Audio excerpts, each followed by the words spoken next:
예수님의 사역을 보니까요, 한 병든 사람이 있으면 그 병을 고쳐주시고 난 다음에 너는 나를 따르라 이렇게 말씀하시지, 병들어 있는 환자에게 너는 나를 따르라 이렇게 말씀하시지 않더라고요. 먼저 고쳐줘야 헌신할 수 있는 거예요. 오늘 이 설교가 우리가 지금 치유에 관한 이야기를 나누고 있지만 칠여선교회에도 헌신을 다짐하는 사람들에게도 분명히 필요하다고 생각합니다. 그리고 헌신의 삶을 살아갈 주양의 모든 성도들이 다 삶이 건강했으면 좋겠어요. 건강한 자가 전쟁에 나갈 수 있는 거고 사단을 두렵게 할 수 있는 거지, 내 스스로가 건강하지 못하여 부상당해 있으면 아무리 뛰어났던 사람도 그 부상 가지고 있으면 절대 경기장에서 경기할 수는 없는 거예요. 요즘 EPL이나 이런 축구 경기 많이 보면 그 사람들 한 사람 한 사람의 몸값이 엄청난 사람들이거든요. 한 주에 몇십억씩 버는 그런 사람일 수도 있는데, 아무리 뛰어난 재능을 가지고 있어도요, 부상이라는 게 딱 닥치면 그 순간 교체 사인 나오고 그라운드에서 바깥으로 나가더라고요. 그 병이 치유되기 전엔, 그 부상이 회복되기 전에는 다시 그라운드로 돌아올 수 없는 거예요. 우리 역시 과연 내 삶은 건강한가 말씀에 비추어 볼 수 있었으면 좋겠고요. 혹여나 내 안에 잘못된 모습들이 있었구나, 내가 상처받아 있었고 그것으로 말미암아 변질되어 있었구나라는 것이 말씀 안에서 깨달아진다면 그 회복을 위해 치유자 되시는 주님 앞에 나의 모습 이대로를 내어 맡기며 나아갈 수 있는 우리 모두가 되길 간절히 소망합니다. 우선은요, 치유라고 하는 단어 앞에 대전제같이 말할 본문이 있어요. 예레미야 18장 6절 말씀을 한번 같이 읽어보겠습니다. 예레미야 18장 6절입니다. 시작. 여호와의 말씀이니라. 이스라엘 족속아, 이 토기장이가 하는 것 같이 내가 능히 너희에게 행하지 못하겠느냐. 이스라엘 족속아, 진이기 토기장의 손에 있음 같이 너희가 내 손에 있느니라. 아멘. 날 만드신 분은 누구실까요? 하나님이세요. 그럼 하나님은 실수를 할까요? 안 할까요? 안 해요. 그러면 나는 원래 환자로 만들어지지 않았다고요. 나는 부족한 자로 만들어지지 않았다고요. 실수하지 아니하시는 그 주님이 토기장이로 나의 삶을 빚으셨기에 하나님 보실 때 나는 온전한 자로 태초에 만들어졌다. 그러니까 나는 온전한 자로 하나님이 조성하시고 만드셨다라고 하는 것이 우리 안에 인정되어져야 돼요. 난 원래 그런 존재로 태어났어. 틀린 얘기예요. 난 원래 병든 존재로 만들어진 거야. 아니요, 그렇지 않아요. 하나님은 실수하지 않으시기에 하나님 보시기엔 육신의 질병이 있었어도 하나님 보시기엔 온전한 거예요. 하나님은 결코 실패작을 만드시지 않기에 하나님의 뜻 안에서 이런 모습 저런 모습으로 빚어졌을 뿐, 하나님의 뜻에 따라 다르게는 빚어질 수 있지만 하나님이 잘못 빚으시거나 어떻게 보면 부족하게 빚으시는 적은 없다라고 하는 거예요. 그러면 우리는 다 원래 온전한 사람이었는데, 성경은 이렇게 말합니다. 시편 49편 20절에는 좀 무서운 말이지만 존귀 하나 깨닫지 못하는 사람은 멸망하는 짐승 같도다, 이렇게 말하고 있어요. 원래 존귀하게 만들었는데 무엇하지 못했기에, 깨닫지 못했기 때문에 멸망하는 짐승같이 살고 있다라고 하는 거예요. 원래 하나님은 온전하고 아름답고 거룩하고 순전하게 인생을 만드셨는데 우리가 어느덧 나를 흔드는 잘못된 이야기들이 나를 사로잡아서 진정 참 진리 안에 거하지 못하고 거짓 안에 거하기에 우리의 삶이 꼭 멸망하는 짐승같이, 상처 입은 맹수와 같이 이 땅의 삶을 살아가더라 하는 거죠. 살면서 온갖 하나님으로부터 온 것이 아닌 다른 것들이 내 인생을 휘감고 나를 상처내고, 그 상처 안에서 내가 보호 기제들이 막 발동하기 시작하면서 엉뚱한 모습으로 만들어지는 거예요. 그림 보여주세요. 우리 지난주에 봤던 그림이죠. 하나는 갑옷을 입고 방패를 들고 있는 사람이고, 또 한 사람은 활을 들고 가까이 오면 다 쏴버릴 거야 라고 하는 여인의 모습입니다. 여러분 어느 쪽에 가까운 걸로 결론 났어요? 나는 방패 쪽에 가깝다. 끄덕끄덕. 좋아요. 난 활 쪽에 가깝다. 난 2개 다 가지고 있다. 난 스윙한다. 예, 뭐 아무 상관없어요. 근데 이런 모습이 만들어진 건 존귀하게 만들었지만 진정 그 존귀함을 깨닫고 누릴 수 있었어야 되는데 어느 순간 내게 찾아온 거짓이 나의 삶을 이렇게 변질되게 만들어버렸다는 거죠. 근데 안타까운 건 뭐냐면 내가 변질되었다라고 하는 것을 깨닫지 못한 채 여전히 한 걸음 한 걸음의 인생의 걸음을 걸어가고 있다라고 하는 거예요. 하나 그림을 더 보여드릴게요. 이렇게 그리면 되죠. 예, 담을 쌓고 있는 거예요. 자기는 자신을 보호하기 위해서 돌로 또 하나 또 하나 또 하나 인생을 살아가면서 담을 쌓고 있는 거예요. 근데 그 담이 결국은 타인, 다른 사람들이 내게 오지 못하게 하고요. 하나님도 나에게 가까이 오지 못하도록 담을 그렇게 쌓아가고 있는 모습이 되더라는 거죠. 근데 여러분이 볼 때 저 담이 위태해 보이세요? 아니면 견고해 보이세요? 위태해 보이죠. 여러분 중요한 건 어느 순간 쓰러진다는 거죠. 나는 나를 보호하겠다라고 하는 마음 가지고 때로는 갑옷과 방패를 가지고 때로는 활을 가지고 내 인생을 보호하겠다는 마음 가지고 담을 쌓기 시작했던 건데 그 담이 어느 순간엔 나를 보호하는 것 같았어요. 난 더 이상 상처받지 않을 거야. 그 누구에게도 상처받지 않을 거야. 그래서 강한 보호 기제를 드러내며 그들을 밀어내고 그들을 가까이 오지 못하게 했는데 결국 그것으로 인해서 타인이 나에게 오지 못했을 뿐 아니라 하나님도 나에게 오지 못하시며 내 삶의 관계들이 깨지기 시작했다는 거죠. 나는 그 안에서 안전할 거라고 생각했는데 아니요. 여러분 사람은 어느 때 행복을 느끼는가? 예, 관계 안에서 행복을 느끼는 거예요. 아무리 좋은 집, 여러분 100평짜리 집에 살면 좋으시겠죠. 화장실도 한 4개쯤 있고 막 너무 좋잖아요. 근데 혼자 있으면 100평인도 혼자 있어요. 아무도 날 반기는 이가 없어요. 개도 없어요. 아무것도 없어. 로봇 청소기만 왔다 갔다 해요. 여러분 그러면 그 100평짜리 집이 진짜 나에게 행복한 집이라고 말할 수 있는 거예요? 아니요. 그건 큰 감옥일 뿐이에요. 감옥도 가보세요. 생각보다 커요. 거기 운동장도 있고 별거 다 있어요. 생각보다 커요. 예, 행복한 게 아니더라는 거죠. 사람은 소유로 행복한 게 아니라 관계로 행복한 건데 내가 쌓아온 그 담이 하나님과 나 사이를 막아내고 나와 타인의 사이를 막아내며 나는 나를 보호하겠다고 했는데 나를 가장 불행한 사람으로 존귀하게 만들어진 인생이 상처 입은 연약히 떨고 있는 가련하고 불쌍한 인생으로 삶을 살아가게 된다라고 하는 거예요. 왜 이렇게 담이 기울어졌을까? 왜 이렇게 잘못 쌓았을까?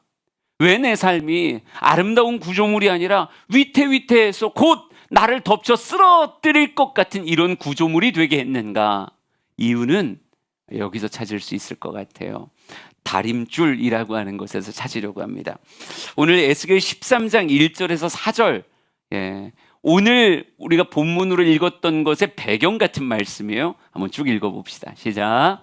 여호와의 말씀이 내게 임하여 이르시되 인자야 너는 이스라엘을 예언하는 선지자들에게 경고하여 예언하되 자기 마음대로 예언하는 자에게 말하기를 너희는 여호와의 말씀을 들으라. 주 여호와의 말씀에 본 것이 없이 자기 심령을 따라 예언하는 어리석은 선지자에게 화가 있을진저 이스라엘이 너 선지자들은 황무지에 있는 여우 같으니라. 아멘. 그림 하나 더 보여주세요. 담을 쌓았어야 되는데 뭐가 기울어져 있으면 이 다림줄이라고 하는 기준을 잡는 줄이 기울어져 있으면 쌓여지는 담도 기울어지게 되어지는 거예요. 근데 에스겔 말씀을 시작하면서 이렇게 말합니다. 황무지에 여우 같은 존재가 있다. 이스라엘의 곁에 다가와서 하나님의 예언이라고 말하며 그들에게 속삭이는데 하나님과는 전혀 상관없는, 말을 바꾸면 뭐냐면 하나님은 진리이시잖아요. 사단은 거짓이고. 근데 하나님과 전혀 상관없는 예언이라고 하면 우린 그걸 뭐라고 말할 수 있냐면 거짓의 예언이라고 말할 수 있는 거예요. 그런데 사람에게 뭐라고 얘기하냐면 하나님이 하신 말씀이야. 그러니까 진리인 척 속이는 거짓이라고 말할 수 있겠죠. 진리인 척 속이는 거짓. 다림줄인 것 같은데 다림줄이 아닌 거예요. 진짜 다림줄은 정확하게 수직을 표현해야 되는 게 진짜 다림줄인데, 진짜 다림줄인 척하지만 진짜가 아닌 거짓의 다림줄, 왜곡된 다림줄이라는 거죠. 그게 이스라엘 백성들에게 거짓 선지자로 다가왔던 거예요. 황무지의 여우같이 그들 곁에 다가와서 주의 이름을 가지고 무엇하는 거예요? 그들에게 거짓된 예언을 막 쏟아놓고 있는 거예요. 막 쏟아놔요. 거짓된 메시지를 꼭 진실인 것 마냥 꽤 그럴듯하게, 꽤 달콤하고 꽤 매력적으로 우리에게 막 이야기하는 거예요. 그래서 사람들이 어떻게 했어요? 그게 거짓인데 거짓인 줄 모르고 받아들여서 그걸 가지고 내 인생에 돌담을 하나씩 쌓기 시작하는 거예요.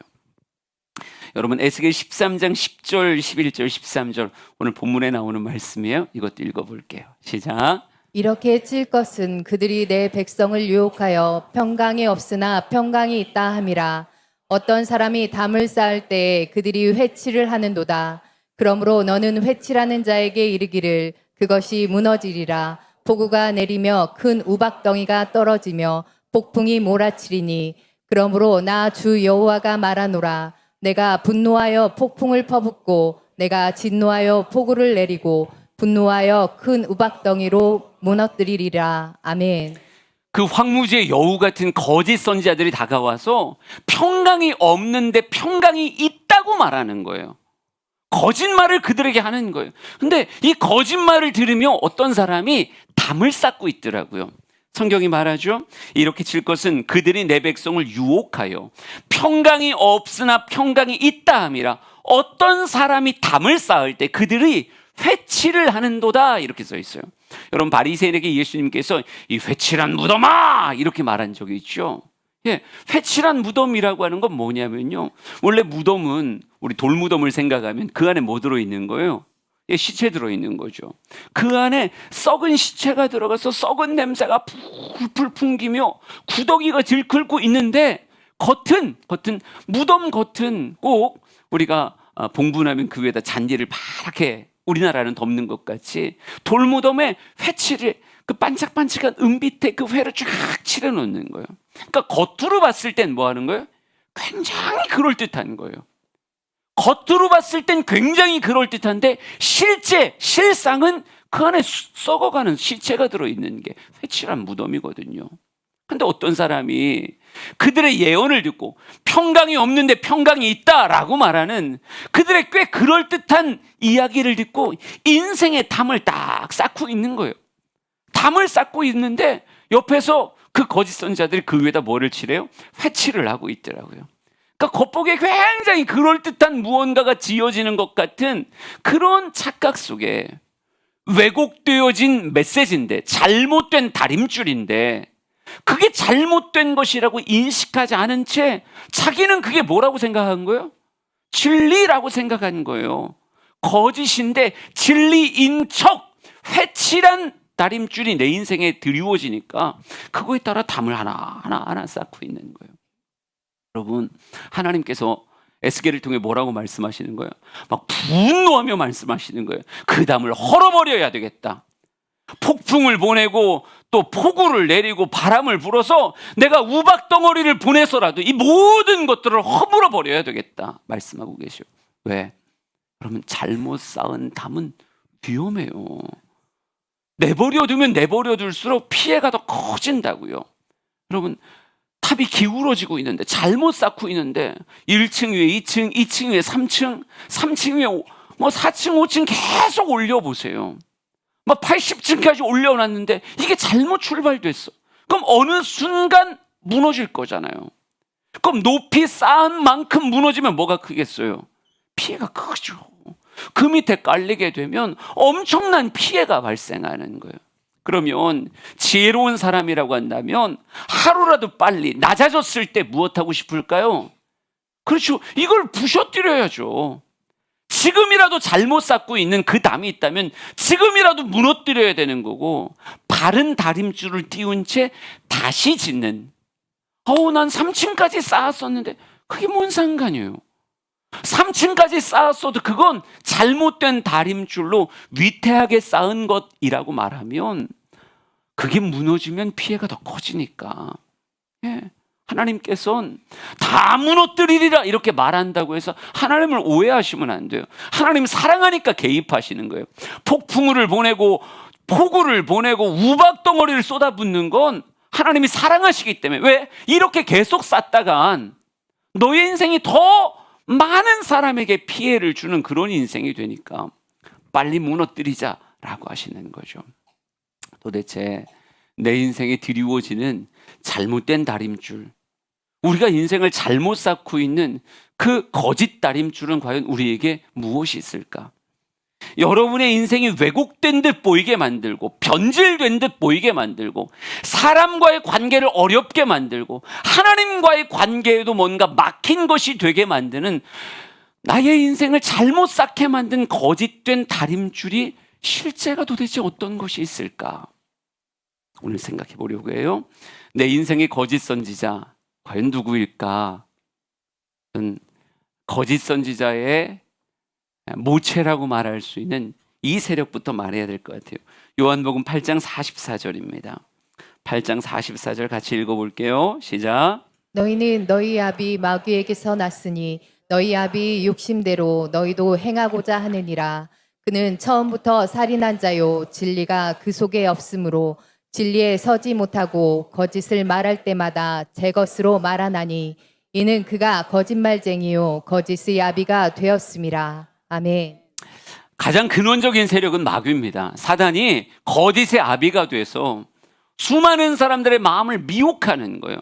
미혹해서 이미 거짓에 물들어 있는 내가 또 다른 사람에게 다림줄의 역할을 하며 하나님의 다림줄이 아닌 엉뚱한 인간의 메시지, 더군다나 거짓에 휘둘린 메시지를 가지고 사람들에게 거짓된 다림줄을 서로 띄워주는 거예요. 그 뒤에서 누가 웃고 있는 거예요? 마귀가 웃고 있는 거예요. 인생들이 서로 얽혀가며 엉뚱한 인생의 집을 짓고 서로에게 상처가 되는 집을 짓고 있는 그 모습을 뒤에서 깔깔깔깔 웃으면서 우리의 인생이 그렇게 존귀에 처하지만 깨닫지 못했기에 거짓에 속아서 상처 입은 맹수처럼 인생을 살아가도록 서로 간에 엉뚱한 위험의 담을 쌓아놓고 그것이 서로 무너뜨려서 서로를 해하게 만드는 일들을 사단이 뒤에서 기뻐하고 있는 거예요. 그럼 과연 이 거짓의 아비인 사단에게 속아서 서로에게 잘못된 다림줄을 내려주는 그 실체가 무엇이 있을까? 이렇게 말해요. 제일 먼저 인생에 잘못된 담을 쌓게 만드는 다림줄의 1번이 뭐냐면요, 부모예요. 부모라고 말할 수 있어요. 부모가 자녀에게 끼치는 영향력이 상당합니다. 그러니까 어릴수록 부모라고 하는 이름은 자녀에게 거의 무조건적인 영향을 받게 만드는 그런 존재가 되어져요. 그런데 부모님이 온전한 하나님의 은혜 안에서 바른 진리의 다림줄을 자녀들에게 띄워줄 수 있다라고 한다면 그들의 자녀들이 잘 하나하나의 인생의 걸음을 배워오며 쌓아갈 수 있겠죠. 근데 참 많은 순간에 많은 사람들이 상처 입은 또 그 상처 안에서 왜곡되어진 삶을 살게 만드는 데 있어서 많은 학자들이 보편적인 잘못된 메시지를 집어넣어주는 대상으로 누구를 지목하는가? 1번으로 부모를 지목해요. 그러니까 온전한 가정이 아니라 역기능적인 가정들이 생각보다 많다는 거죠. 물론 그 부모는 왜 그런 잘못된 마음 안에 자녀를 그렇게 양육을 했는가? 그러면 그 위에 부모에게 뭐 이렇게 내려올 수도 있죠. 이게 어찌 보면 각에 흐르는 저주라고도 말할 수 있는 거예요. 그러니까 잘못된 영향력의 대물림이 쭉 내려가는 경우가 생각보다 있다는 거예요. 그래서 부모가 서로를 대하는 태도나 자녀를 대하는 태도 안에서 자녀들은 인생의 다림줄을 얻게 되는 경우가 많다고요.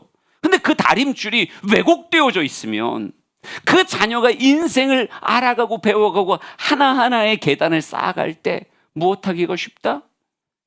엉뚱한 기울어지고 위태위태한 하나님 보실 때 야, 이거 빨리 허물어야 된다 싶은 그런 잘못된 인생을 쌓아나가는 경우가 생각보다 많다는 거예요. 그래서 잘못된 부모상의 7가지를 제가 읽어드릴 거예요. 위험한 아버지의 역할이라고 얘기하는데, 위험한 아버지라고도 말하지만 이게 요즘은 어머니이기도 해요. 우리 칠려선교회는 그럴 리가 없지만 위험한 어머니이기도 하니까 이걸 꼭 남자다, 남편이다 이렇게 생각하지 말고 부모라고 하는 권위자 안에서 한번 생각해 보자고요. 제일 먼저 어떤 존재가 있냐면 완고한 아버지상이 있어요. 완고한 아버지상. 그러니까 포악하고 위협적이고 독재자적인, 이럴 때 상대 배우자는 뭐가 되냐면 순교자형의 어머니가 돼요. 그러니까 자녀를 위해 순교하는 걸 수도 있는데 하여간 하도 독재하고 강압하고 강력하게 통치하니까 그 밑에서 나 죽었습니다라고 하고 살게 되는 거죠. 그러니까 자녀는 아버지의 수준에 맞게 살아야 되고 대화를 하는 게 아니라 명령만 하는 아버지죠. 그러니까 아버지의 수준에 맞게 너는 이렇게 해야 돼 라고 명령을 주입하고, 그렇게 되지 않으면 이 독재하는 아버지는 뭐 하겠어요? 분노하며 때로는 체벌하고 때로는 괴롭히는 이런 역할을 하는 거죠. 완고한 아버지상이 있고요. 두 번째는 부재중인 아버지상이 있어요. 부재중인 아버지상. 그러니까 아버지가 살아있긴 하지만 늘 출타 중인, 교제가 되지 않는 그런 아버지상. 일 중심이어서 감정이 전혀 나누어지지 않는, 아버지랑 언제 깊이 얘기를 해봤는가? 근데 그런 기억이 없어요. 그냥 새벽에 나갔다 새벽에 들어오는 것 같은 그런 아버지. 근데 아버지는 열심히 가정을 위해 일했다고 얘기하지만 자녀에게는 아버지는 늘 부재 상태였던 이런 상태가 부재중인 아버지. 이것도 자녀에게 정서적 다림줄을 잘못 내려줄 확률이 굉장히 크다니까요.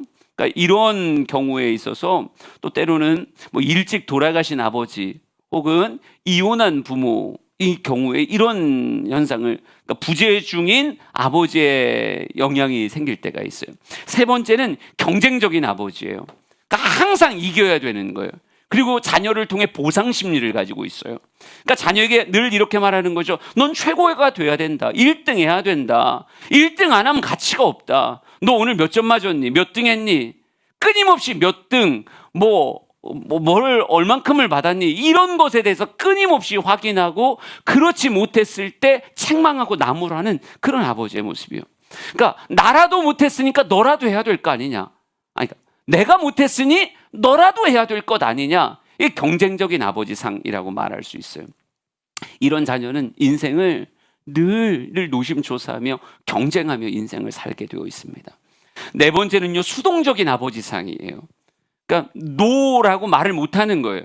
수동적인 아버지는 어려워도 다른 사람의 요구를 거절하지 못해서 오히려 가정에 피해를 주는 경우, 친구들이 빚 보증을 서주세요 라고 얘기하면 뭐라 그래야 돼요? 안 돼요 라고 얘기해야 되는데 이걸 못하는 거예요.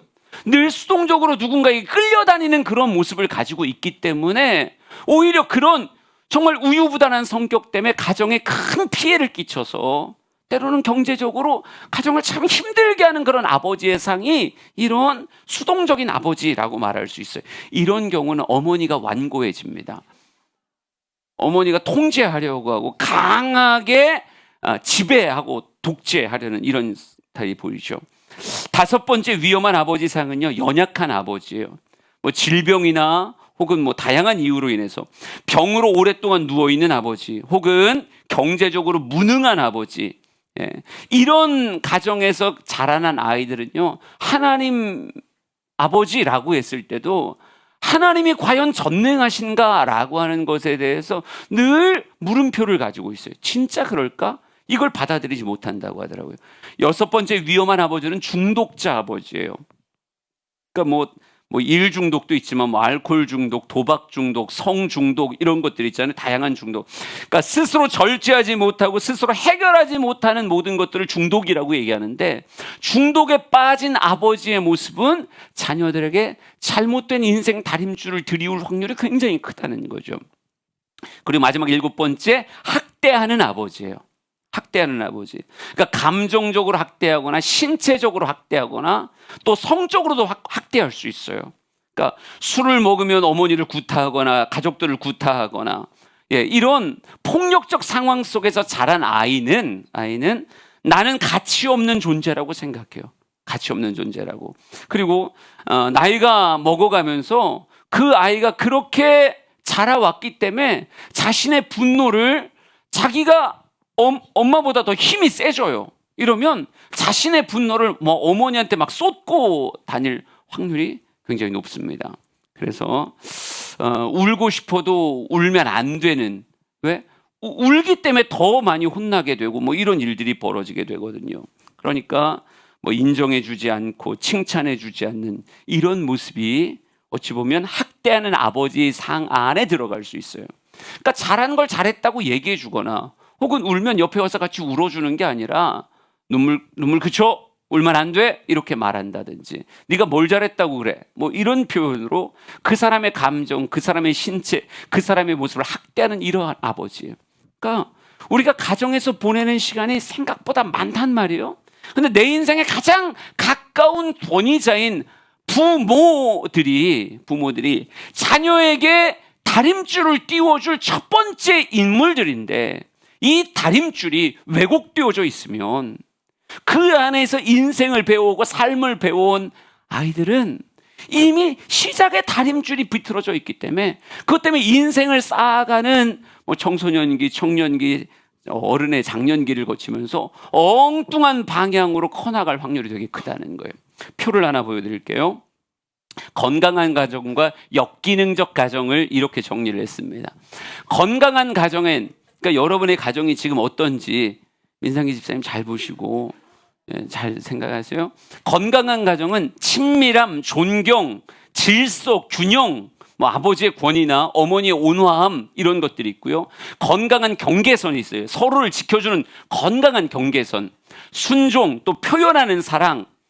내가 너를 사랑해 이렇게 말을 한다든지 안아준다든지 하이파이브를 한다든지 시선을 맞춰준다든지 이런 게 있고요. 가정 안에 유머가 있어요. 웃음이 있다고요. 그리고 어떤 사건이 생겼을 때 이것에 대해서 이성적으로 대화하는 거예요. 이성적으로 대화하고 또 평가를 같이 내리기도 하고, 또 하나님 안에서 교제가 가능해요. 그러니까 어떤 나눔을, 말씀에 대한 나눔, 영적인 어떤 말씀에 대한 이야기가 되고 서로의 기도 제목을 나눌 수 있는 가정이라고 하면 건강한 가정이라고 이렇게 말할 수 있는 거예요. 그러니까 이런 부모는 좋은 다림줄을 자녀의 삶에 제시할 수 있는 거죠. 하나님의 영향력 아래서. 하지만 사단에게 속아 역기능적인 가정 안에서의 다림줄이 드리워지면 역기능적 가정은 이런 모습들이 나타납니다. 종속적인 의존. 의존은 의존인데 종속적인 의존이에요. 그러니까 여러분 강아지가 분리불안 앓고 있으면 그 주인에게 종속적인 의존을 느끼는 건데 그래요. 그래서 시키는 대로 하기도 하고, 불신, 죄책감, 수치심, 경계선의 침범, 일기나 이메일을 감시하고 서로에 대한 신뢰가 깨지는 거야. 그러면 아로 들어야 되는데 그러면 어일 거야. 이렇게 의심하면서 왜곡된 해석을 하는 거예요. 그리고 무언가를 이야기할 때 순종하기보단 불순종하고 비난하고 침묵해요. 집안이 조용해요. 그리고 조용히 하라 그래요. 조용해! 이런 말을 많이 해요. 그리고 무언가에 대해서 끊임없이 지시하고, 감정적인 대화, 어떤 이성적인 대화가 아니라 감정적인 대화를 한다고요. 그러니까 시작해서 이 사건과는 전혀 상관없이 너 나한테 어떻게 이렇게 말할 수 있어? 그럼 아빠는 이러면서 들이받고, 감정적인 대화나 행동, 그래서 긴장, 억압, 고통, 분노, 또 중독적 현상들의 모습이 나타나게 된단 말이죠. 여러분, 다림줄이라고 얘기했을 때 내 인생에 왜곡된 담을 쌓게 만드는 거짓 선지자의 첫 번째가 누가 될 수 있다? 잘못된 마음으로 가정을 이루어가고 있는 부모가 그런 역할을 할 때가 되게 많다는 거죠. 여러분이 그런 부모일 수 있고 혹은 그런 부모 밑에서 자랐을 수 있어요. 그러니까 그런 부모 밑에서 자란 사람은요, 그렇죠. 마음 안에 이미 상처 입은 자아가 있단 말이에요. 이 모습 안에서 꽤 독립하기까지 오랜 기간 굉장히 긴 훈련을 받아왔기 때문에 부모의 영향력을 벗어났다고 해도 벗어난 게 아니에요. 부모님이 돌아가셨다고 해도 돌아가신 게 아니에요. 여전히 내 안에서 그런 영향력이 내 안에 흘러가고 있는 거예요. 그러니까 위험한 것이죠. 거짓 선지자의 역할을 하며 내 인생의 담을 삐뚤게 쌓게 만들고 그 위에다 회치를 해서 난 무가치한 존재야. 난 이런 대접을 받아도 되는 존재야. 혹은 정상적인 대화가 아니라 굉장히 감정적이고 정말 왜곡된 대화와 행동을 하게 만들고 해석을 하게 만드는 경우가 되게 많다라고 하는 거예요. 그러면 부모만 그렇게 인생의 다림줄을 줄 수 있느냐? 그것뿐 아니에요. 내가 인생을 통해서 만나는 권위자인 교사도 그럴 수 있고요. 친구도 그럴 수 있어요. 표를 하나 더 보여드릴게요. 지금은 왜곡된 거짓 선지자를 이야기하고 있는 거기 때문에 교사이든 친구이든 뭐가 나타날 때 왜곡되어지느냐? 학대가 나타날 때 왜곡되어져요.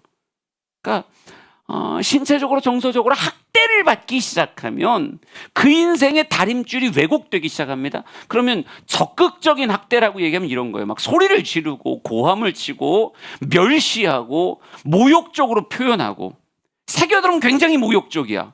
이런 표현을 굉장히 일상의 언어로. 그러니까 요즘 뭐 중학생들, 고등학생들 지나가다 보면 욕이 반이잖아요. 욕으로 대화하는 거, 이게 다 멸시, 모욕 이 안에서 할 수 있는 거예요. 또 구타하거나 따귀를 때리거나 떠밀거나 찌르거나 성적인 농담을 하거나 신체에 대해서 조롱하거나 넌 얼굴이 태평양이구나 뭐 이런 거 있죠. 네? 굴러가봐. 잘하면 굴러가겠는데 뭐 이런 얘기들, 신체에 대해서 조롱. 그러니까 자기는 재밌다고 얘기하지만 그 상대방이 그 순간 웃었을지 모르지만 웃지 않아요. 속으로는 웃을 수 없다고요. 예? 여러분, 컴플렉스라고 하는 건 자기가 굉장히 민감하게 이미 반응하고 받아들이는 건데 남의 이야기로 그걸 자극받았을 때 그것에 대해서 넘어설 수 있는, 진짜 웃으며 넘어설 수 있는 사람은 굉장히 건강한 자아를 갖고 있는 사람이고요. 아닌 사람은 이렇게 웃어요. 이게 웃는 건지 아닌지 모르겠는데 집에 가서 빨간 볼펜으로 이름을 쓰는 거죠. 막 죽어버려라 막 이렇게. 병적인 생활 방식을 본보이는 거예요. 이게 적극적인 학대인 거예요. 그러니까 막 본다는 걸 보여준다든가 마약하는 걸 보여준다든가 뭔가 구타하고 뭔가 굉장히 병적인 행동을 눈앞에서 계속 보여주는 거예요. 그러니까 요즘 뭐 더 글로리 그런 드라마가 굉장히 유행을 했었잖아요. 막 다리미가 아니라 뭐였지?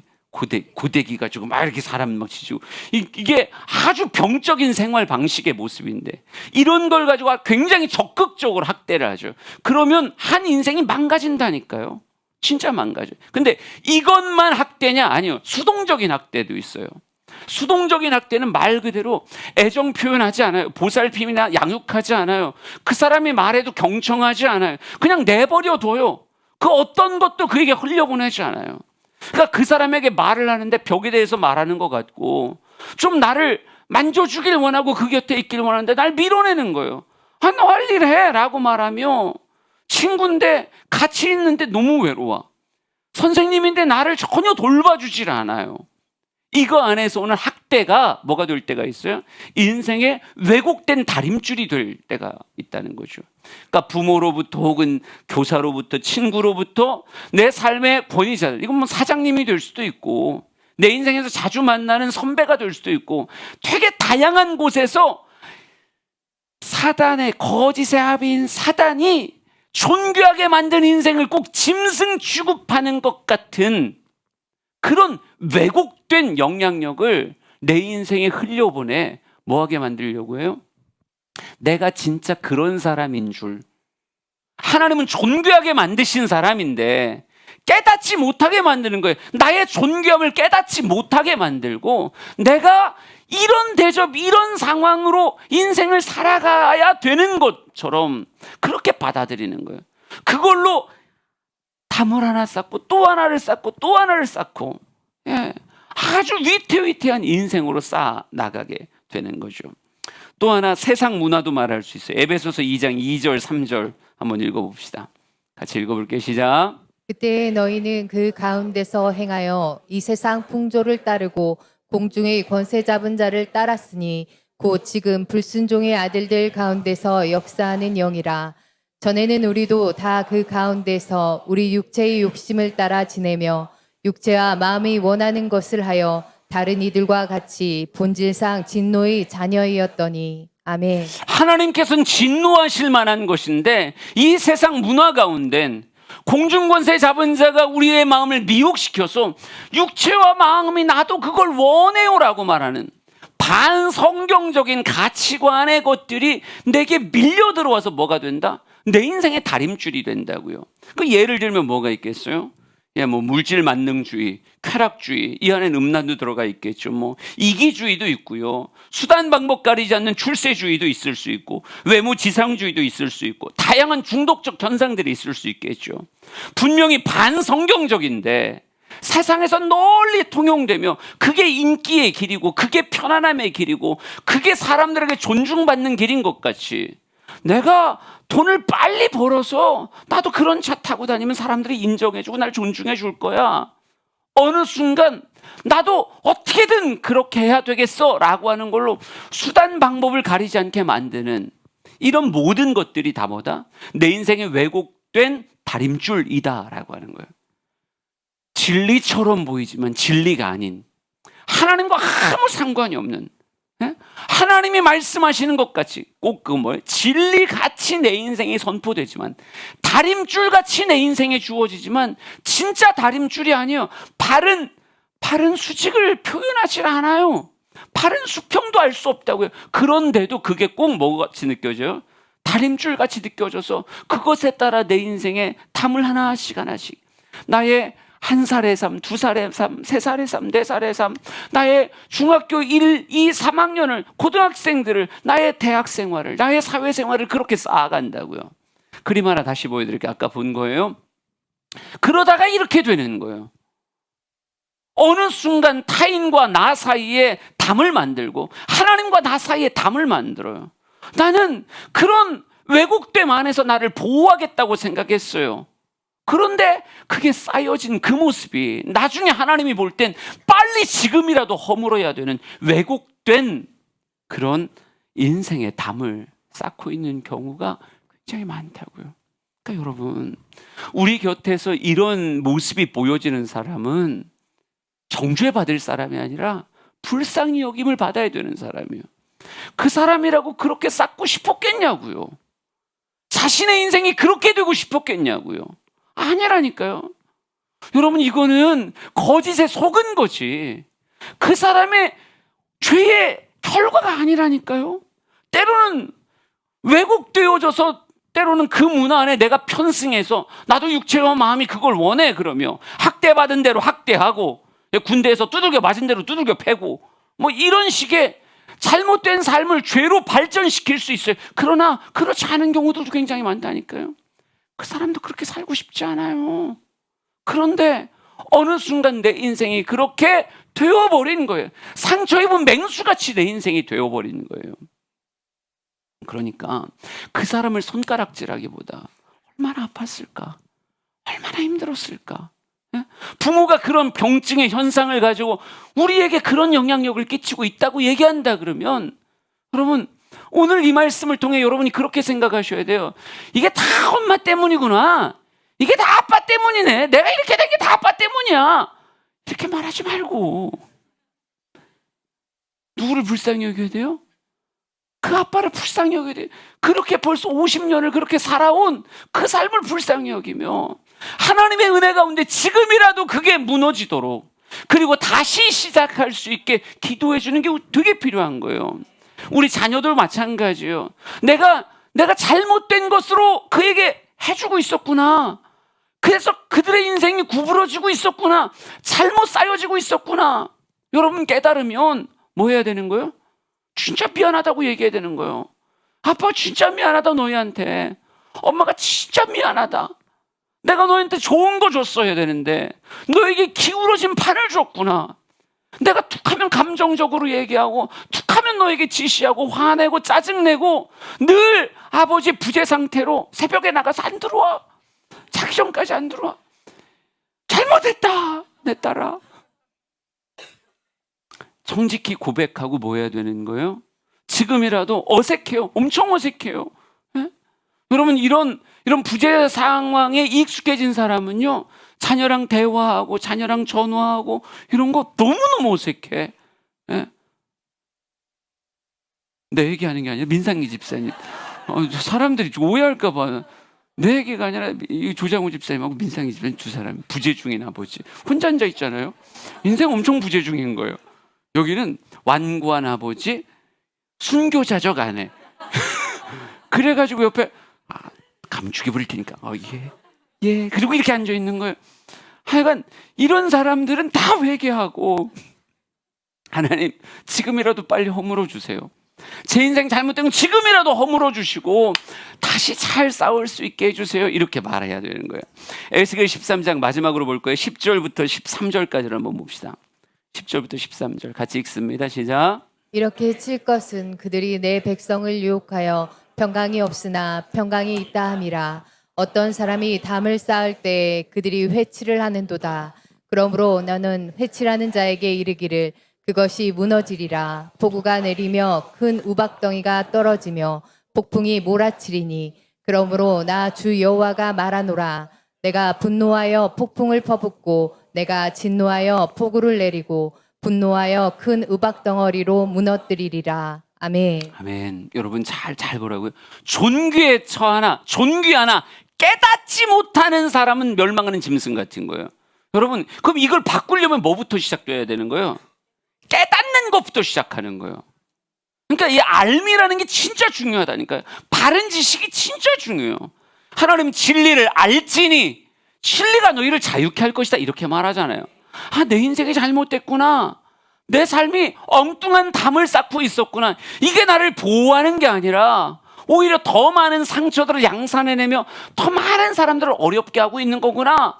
깨달아야 돼요. 그리고 잘못된 걸 누가 오늘 성경 말씀 보면요, 하나님은 거짓 선지자가로 말미암아 쌓은 이스라엘 백성들의 담을 뭐 하길 원하세요? 허물길 원하세요. 명백하게 하나님 뭐 하길 원하냐면 거짓 선지자로 세워진 이 황무지의 여우 같은 것들이 내 인생에 다가와서 내 곁에 속삭임으로 쌓여진 그 잘못된 인생의 담은 하나님은 허물기를 원하신다고요. 그리고 그걸 허무는 작업을 누가 하는 거예요? 내가 하는 게 아니라 주님께서 하시는 거예요. 여러분 수술을 환자인 내가 하는 게 아니라 의사가 하는 거예요. 우리는 동의서 사인하고 약 먹고 거기서 누워 있는 거예요. 베드에 누워 있으면 누가 수술하시는 거예요? 진짜 동의하고 나를 내어 맡긴 그 모습을 의원 대신 하나님이 수술하시는 거예요. 그러니까 그 담을 허물 때도 내가 분노하여 폭풍을 퍼붓고 폭우를 내리고 큰 우박으로 무너뜨리겠다라고 말하면 여러분 내가 폭풍, 내가 폭우, 내가 우박 하나도 못 만들어요.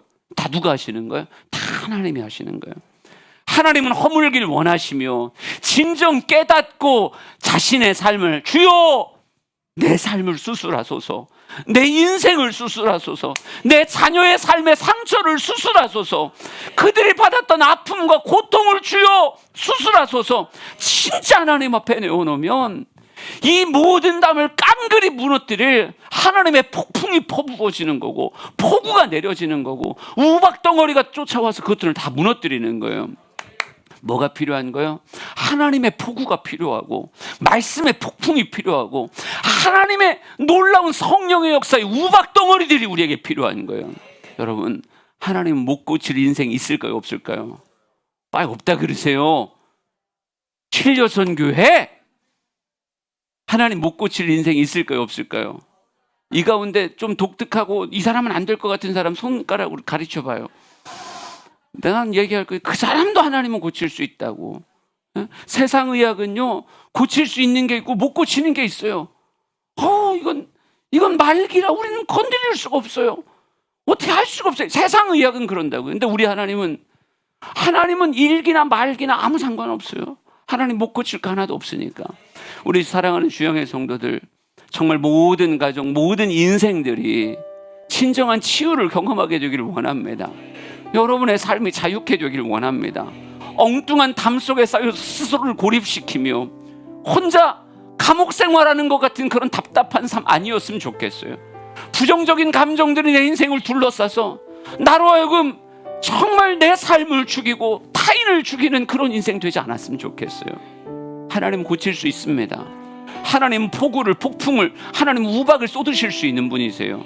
오늘 이 밤에도 주여 나를 내 안에 잘못된 거 있으면 깨끗이 다 고쳐주시고, 내 가정에 내 남편, 내 아내, 내 자녀들, 내 부모님 정말 잘못된 것 안에 있는 사람들이 있다면 하나님, 내가 이 시간 기도할 때 그가 비록 이 자리에 있진 않지만 주여 내가 기도할 때 그곳에서 역사하소서.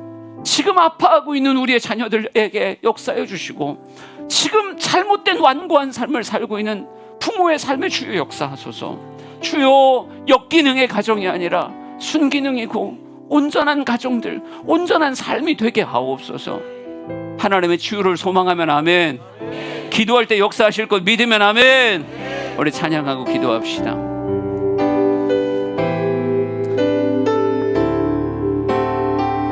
세상의 유혹 시험이, 세상의 유혹 시험이 내게 몰려올 때에 나의 힘으론 그것들 모두 이길 수 없네. 거대한 폭풍 가운데 위축된 나의 영혼, 어찌할 바를 몰라 헤매이고 있을 때 주를 찬양, 손을 들고 찬양. 전쟁은 나에게 속한 것 아니니 주를 찬양, 손을 들고 찬양. 전쟁은 하나님께 속한 것이니 거짓과 속임수로 가득 찬 세상에서 어디로 갈지 몰라 머뭇거리고 있네. 공중의 권세 잡은 자 지금도 우리들을 실패와 절망으로 넘어뜨리려 하네. 주를 찬양, 손을 들고 찬양. 전쟁은 나에게 속한 것 아니니 주를 찬양, 손을 들고 찬양. 전쟁은 하나님께 속한 것. 우리 기도의 자리로 나아갑시다. 같이 고백합니다. 주를 찬양, 주를 찬양, 손을 들고 찬양. 전쟁은 나에게 속한 것 아니니 주를 찬양, 손을 들고 찬양. 전쟁은 하나님께 속한